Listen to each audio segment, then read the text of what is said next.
Good morning বন্ধুরা, তোমার সকলকে স্বাগত আরতি ডেলি ব্লগে। এসে গেছে একটা নতুন ভিডিও নিয়ে। আশা করি তোমাদের আজকের ভিডিওটা খুব ভালো লাগবে। তো চলো, সকাল সকাল দিদি রান্না বসিয়ে দিয়েছে। আর আজ আমাদের কর্তাগিন্নির নেমন্তন্ন আছে, তো আমরা সেখানেই যাচ্ছি। আর এখানে হয়েছে আজকে ডিমের কোরমা আর একটা ফুলকপি বেগুন আলু দিয়ে সবজি। আর দিদি আরও কী সব রেডি করেছে আমি নিজেও জানি না। তো যাই হোক, চলো তোমাদের দেখানো হবে আর আমার নিজেরও দেখা হবে। তো আজকে দিদির দায়িত্বে পুরো রান্নাঘর, ও খাবার দাবার রেডি করছে আর মেয়ে বসে আছে হেল্প করার জন্য। আমার মেয়েও টুকটাক করে ওর সাথে হেল্প করছে। তো এই যে আমাদের সব টিফিন খাওয়া হয়ে গেছে, আমরা এবার বেরোবো। কর্তাও স্নান করছে। আজকের ওয়েদার ভীষণ খারাপ, বৃষ্টি তো পড়ছে সকাল থেকে। তো আমাদের দুজনেরই যাবার কথা ছিল বাইকে, তো আমরা এই ওয়েদার আর বাইক নিলাম না। আজকে একটা গাড়ি ভাড়া করে নিয়েছি, ওতেই বেরোবো। চলো, একদম রেডি হয়ে গেছি। আর আমার শীতেটা কত চুলুঠুলিটা ফাঁকা হয়ে গেছে সেটা একটু দেখলাম আর তোমাদেরও দেখালাম। এই শাড়িটা আমি নিয়েছি পুজোতে, তো পুজোয় আর পরা হয়নি, তার জন্য আজকে একাদশীর দিন এটা পরলাম। আজকে একাদশী, তো আজকে এখানে আমাদের বিসর্জনও আছে, বিসর্জনের ভিডিওটাও তোমরা দেখতে পাবে। তো যাই হোক, চলো, কর্তাও রেডি হয়ে গেছে, এবার আমরা দুজন মিলে ঝপ করে বেরিয়ে পড়বো। গাড়িও এসে গেছে, গাড়িটা আমাদের পাড়ারই, কোনো রকম অসুবিধা নেই। চলো, গাড়ি এসে গেছে। আবার ঝিরঝির করে বৃষ্টি, যদিও একটুখানি থেমেছিল, আবার শুরু হয়ে গেছে। তো আমরা ভাগ্যিস বেরোয়নি। ও বলেছিল যে রেনকোট নিয়ে চলে যাব, কিন্তু কি হয়, মেয়েদের রেনকোটগুলো কী হয়, নিচটা তো ফাঁকা থাকে না, নিচের কুচিটা শাড়ির ভিজে যাবে। আমি যে ওই অবস্থায় আমি কিছুতেই যেতাম না লোকের বাড়ি খাওয়া দাওয়া করতে। ভীষণ একটা অস্বস্তিকর ব্যাপার। তো সেই জন্য আমি বললাম না, একটা গাড়ি করে নিই, যেহেতু আমাদের পাশের বাড়িতে এখন নতুন গাড়ি কিনেছে, ওদের গাড়িতে করে এখন যাচ্ছি। তো ভালোই লাগছে বৃষ্টির মধ্যে দুজনে যেতে। আজ হচ্ছে নেমন্তন্নটা গৃহপ্রবেশের অনুষ্ঠানের। তো ওরা আমাদের দোকানেরই রেগুলার কাস্টমার। তো যখন বাড়িতে এসে বললো যে কাকু কাকিমা যেতে হবে, তাহলে আর না করলাম না, যে এতটা ভালোবেসে বললো, আর না করলে আবার অন্যরকম কিছু ভাববে। তো সেই জন্যই যাওয়া, এতটা বৃষ্টির মধ্যে ওই জন্যই বেরালাম। চলো, প্রায় পৌঁছেই গেছি। এখানে বেশ সুন্দর ছোট্টখাটো একটা বাজার আছে। আর টুকটাক এখানে বাজারের মধ্যে না একটা সপ্তাহ ধরে এখানে হাটও হয়।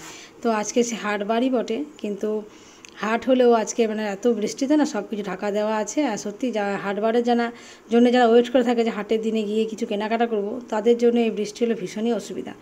কারণ অনেক দূর দূর থেকে আসে যারা কাছাকাছি কিছু পায় না, তারা কিন্তু এসে পুরো সারা সপ্তাহের বাজারটাই করে নিয়ে যায় আমাদের এই হাটের থেকে। তাদের পক্ষে একটু অসুবিধা তো বটেই। চলো, খাওয়া দাওয়া করে ফিরে এলাম। তা ওদের বাড়িতে গিয়ে আর খাওয়া দাওয়ার ভিডিও করিনি। আর এখানে মায়ের যে আজকে বিসর্জন আছে, তো তারই এখানে সব কিছু শুরু হয়ে গেছে গোটানো। আর কর্তা একটু খুনসুটি করে নিল আমাদের এখানেরই পাড়ার একটা ছেলের সাথে। সব যত খুলছে না, তত ভিতরটা হু হু করছে। কী সুন্দর এখানে ঘট দিয়ে সাজানো ছিল। আর আজকের পরিবেশটা একদম সম্পূর্ণ অন্যরকম। মনটা এত খারাপ হয়ে গেল, আমি ওখান থেকে গাড়িতে নেমে সোজা মণ্ডপে এসেছি।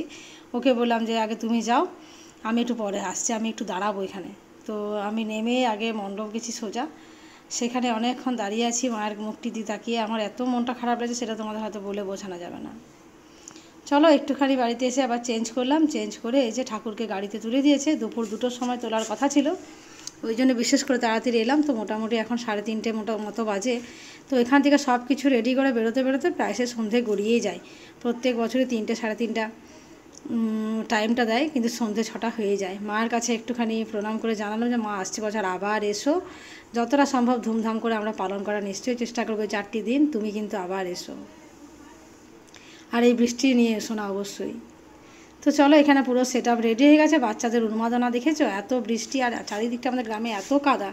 যতক্ষণ পিচ রোডে উঠছো ততক্ষণ তুমি মানে ঠিকই আছে, রাস্তার মধ্যে হাঁটার একটু জটিল হয়ে যায়, প্রচুর কাদা তো গ্রামের রাস্তা, বুঝতেই পারছো। তো তার মধ্যেও কারো কিন্তু উদ্দীপনা এতটুকুও কমেনি। আমি তো ভেবেছিলাম বেরোবোই না। আমার দিদি যে এসেছে, তাকে তো টেনে হিঁচড়ে বের করেছে, ওই যে কাদার মধ্যে আমি কিছুতেই যাবো না। আমি চল এবার দেখ না কি হয়। তো ভেবেছিলাম হয়তো আমরা 2-4 জনই থাকবো, কিন্তু তা না, আমার ধারণা ভুল হয়ে গেল। বাইরে বেরিয়ে এসে দেখছি পুরো পাড়া ভেঙে যেরকমটা আমরা প্রত্যেকে বেরোই, এবছরটা সেরকমই আমরা বেরিয়েছি। আর যথারীতি আমরা ডান্স এখানে শুরুও করে দিয়েছি, দেখতেই পাচ্ছ। মানুষের উত্তেজনা উদ্দীপনা কিচ্ছু মাত্র কমেনি, একদম বিন্দু মাত্র কমেনি। এই যে আমার দিদি, ওকে বলে তুই তো নাচতে ভালোবাসিস, একটু নাচ কর সবার সাথে। কিন্তু হাসছে, হেসেই পড়ে যাচ্ছে আমাদের দেখে, যে ওর খুব মজা হয়েছে, বুঝে দারুণ লাগলো রে। সেই ছোটোবেলাকার মতনই মানে এনজয় করলাম, আমাদের ছোটোবেলায় যেরকমটা হয়। তো ছোটোবেলাতে আমাদের এরকম বিসর্জন হতো, তখন অবশ্য মেয়েরা বেরোতাম না, শুধু ছেলেরাই বেরোতো। আমরা ছিলাম শুধুমাত্র দর্শক। তো যাই হোক, এবার আমার বিয়ের পরে দেখছি যে এখানে যেন গ্রামে হচ্ছে আমাদের একটি দিন, গ্রামের প্রত্যেক মেয়ে বউ বৃদ্ধ বয়স্ক কম বয়স্ক সবাই মিলে আমরা বেশ এনজয় করি ওই সিঁদুর খেলাটি আর আজকে বিসর্জনের ডান্সটি। এটি কিন্তু আমি আজকে দিনে কোথাও যাই না।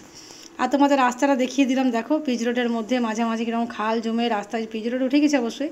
এই কাদাটি ক্রস করলে আমরা একদম নিশ্চিন্তে গোটা রাস্তাটা ডান্স করতে পারবো। এখন মোটামুটি 5:30 এরকম বাজে, রাস্তায় এত জল কাদা টপকেও আমরা এসেছি। পুলিশ টুলিশ তো কাউকে মানিনি, তারাই নাজেহাল হয়ে যাচ্ছে, গাড়ি যেতে দেওয়াই হচ্ছে না। তো মাঝে মাঝে গাড়ি ছাড়া হচ্ছে অবশ্য। প্রায় সন্ধে নামবো হয়ে গেছে। তো এইটি এখন চলবে মোটামুটি 8:30 থেকে 10টার মধ্যে, 10টা পর্যন্ত চলতেই পারে। তো আমরা ভাবছি 8:30টার মধ্যে বাড়ি চলে আসবো। তো দেখতেই পাচ্ছ এত কিছুতে কিন্তু আমাদেরকে আটকে রাখা মুশকিল, আর রাস্তাঘাটের অবস্থা দেখছি। আর এই যে লাইট জ্বলে গেছে। তো চলো আজকের মতো আজকে ভিডিওটা শেষ করছি। যদি ভালো লেগে থাকে প্লিজ একটু সাবস্ক্রাইব করে চ্যানেলটা